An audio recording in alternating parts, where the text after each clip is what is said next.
সকাল 10টার মিষ্টি রোদের মধ্যে 10-15 মিনিটের একটি কাজের উদ্দেশ্যে এই এলাকায় আসা।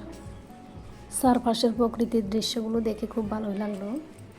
এর আগেও একবার এসেছিলাম, দৃশ্যগুলো দেখে খুব ভালোই লাগলো, তার জন্য ক্যামেরা বন্দি করে নিলাম। তো ভাবলাম আমার যেহেতু ভালো লেগেছে অবশ্যই আপনাদেরও ভালো লাগবে, আপনাদের উদ্দেশ্য আসলে ক্যামেরা বন্দি করা।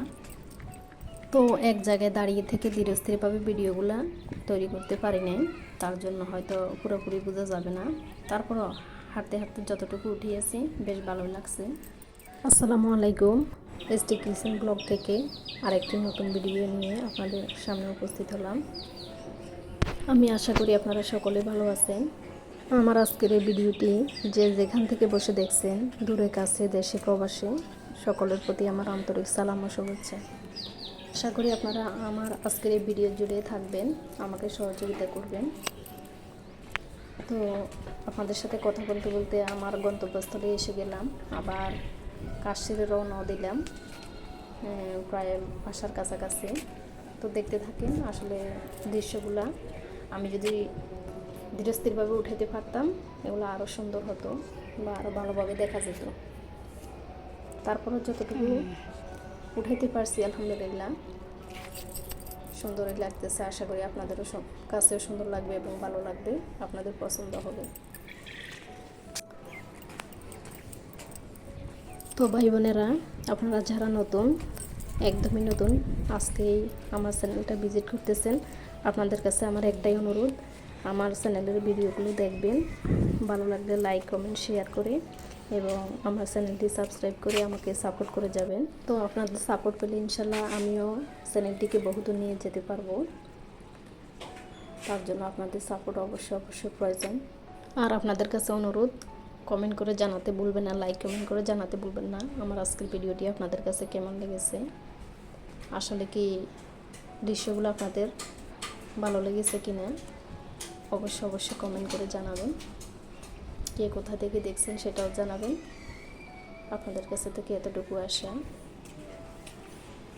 তো এই যে এরপর বাসায় এসে রান্নাবান্নার কাজে আবার ব্যস্ত হওয়ার সময় হয়ে গেছে।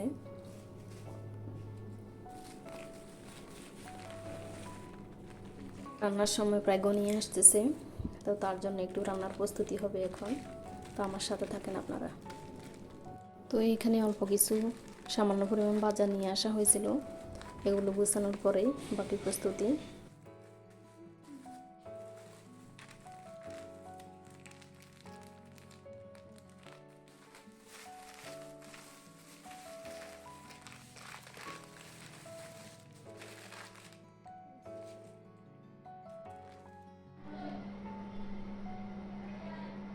তো এই যে আজকে রান্নার জন্য একাঠি শাপলা নিয়ে আসলাম। তো এই একাঠি শাপলা নিল 20 টাকা, 20 টাকার একাঠি শাপলা। তো এই শাপলাগুলো এখন শুধু কেটে রাখবো, কারণ শাপলাগুলো যত কাঁচা অবস্থায় এটাকে কেটে রাখা যায় ততই ভালো। বাতাসে পানিটা শুকিয়ে গেলে শাপলাটা কাটতে অতটা সুবিধা লাগে না, কিন্তু এগুলো রান্না হবে বিকেলে। তো আমি এগুলাকে রান্নার উপযোগী করে রেখে দেব, তার জন্য আমি কুটতে বসে গেলাম।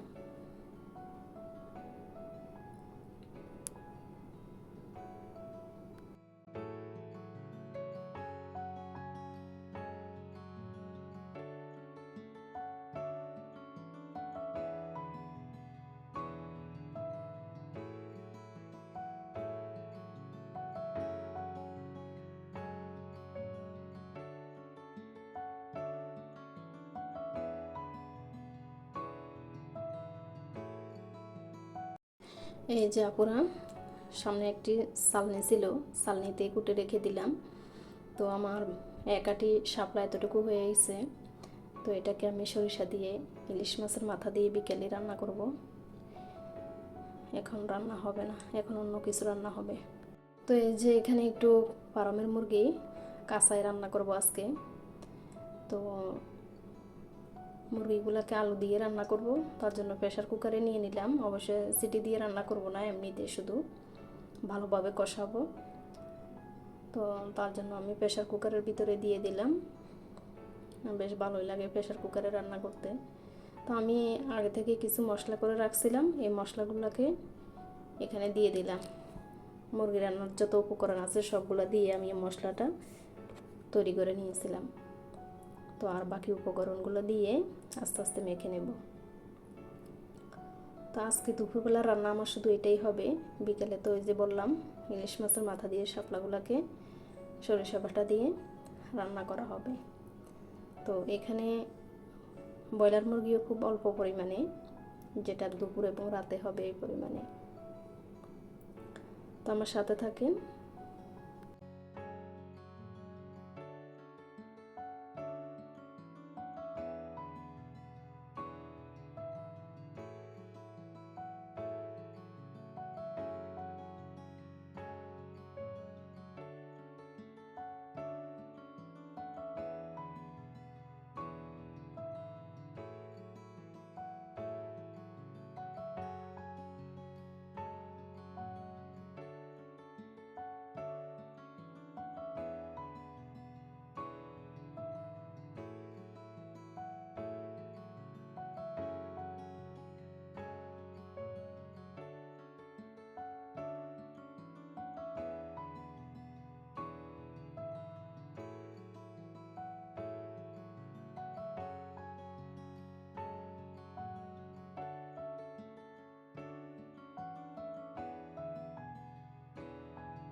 তো এই যে আমার সব উপকরণ দিয়ে মাখানো হয়ে গেছে ভালোভাবে।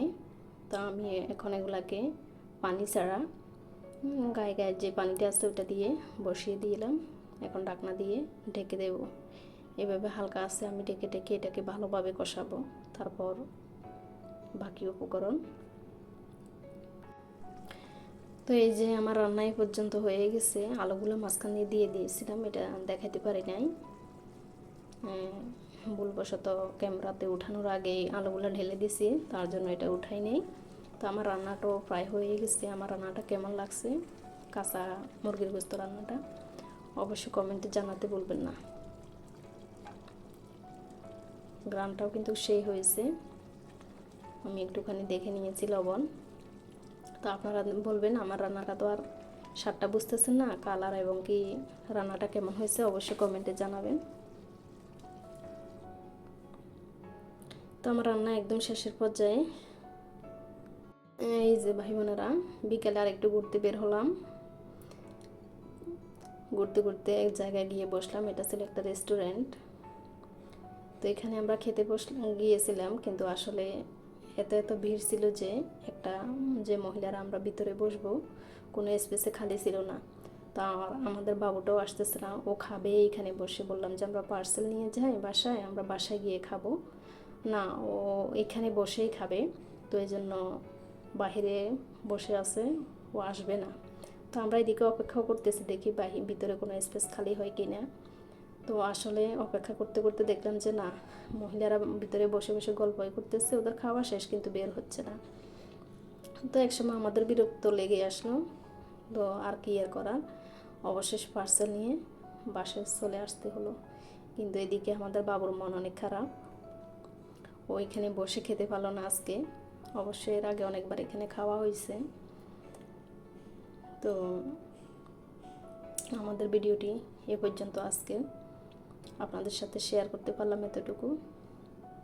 আশা করি পুরো ভিডিও দেখে কেমন লাগছে কমেন্টে জানাতে ভুলবেন না। তো হোটেল থেকে বের হয়ে যে এদিকে একটু ঘুরতে আসলাম, কারণ ঘোরার উদ্দেশ্যে তো আমাদের বিকেলবেলা বের হওয়া হয়েছে। তো এই যে এখান থেকে একটুখানি ঘুরে ওকে দেখায়, তারপর আমরা আবার বাসার উদ্দেশ্যে চলে যাব। তো আমাদের আজকে ভ্রমণও প্রায় পর্যন্ত। তো কেমন লাগছে আপনাদের অবশ্যই জানাবেন, দৃশ্যগুলো আপনাদের কেমন লাগছে, আমাদের পুরো ভিডিওটা কেমন হয়েছে। অবশ্যই আমার ভিডিওটি দেখে লাইক কমেন্ট শেয়ার করে সাবস্ক্রাইব করে পাশে থাকবেন। ধন্যবাদ। আল্লাহ হাফেজ। দেখা হবে পরে অন্য কোনো ভিডিওতে।